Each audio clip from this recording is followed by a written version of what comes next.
বাবা গো, এত কুয়াশা!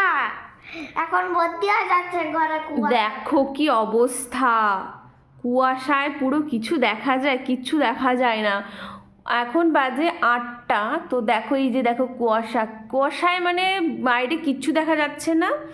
আর এই যে দেখো ঘরের মধ্যে কত কুয়াশা আসছে, জানি না তোমরা দেখতে পাচ্ছ কি না, ধোঁয়ার মতো কুয়াশা আসছে। এই যে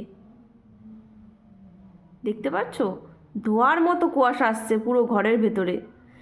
কি অবস্থা, আমি তো দেখেই অবাক, এত পরিমাণে কুয়াশা ঢুকছে।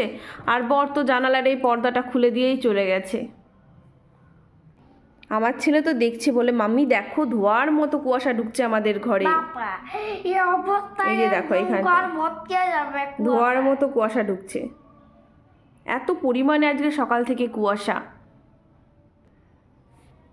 কুয়াশায় এখন গাছপালা দেখা যাচ্ছে না। গাছপালা দেখা যাচ্ছে না। আমার ছেলেকে না। আজকে ওর বাবা সমস্ত কিছু একদম পরিয়ে দিয়েছে। ভেতরে আরও দুটো আছে, ও যেখানেও পরতেই চায় না সেখানে আজকে অনেকগুলো জামা কাপড় ওর বাবা ওকে পরিয়ে দিয়েছে। কারণ এই যে। ঠান্ডায় যদি বাচ্চার কুয়াশা কানে মুখে ঢুকে যায় না, মানে সর্দি তো হবেই হবে, প্রচণ্ড শরীর খারাপও হয়ে যাবে তার সাথে।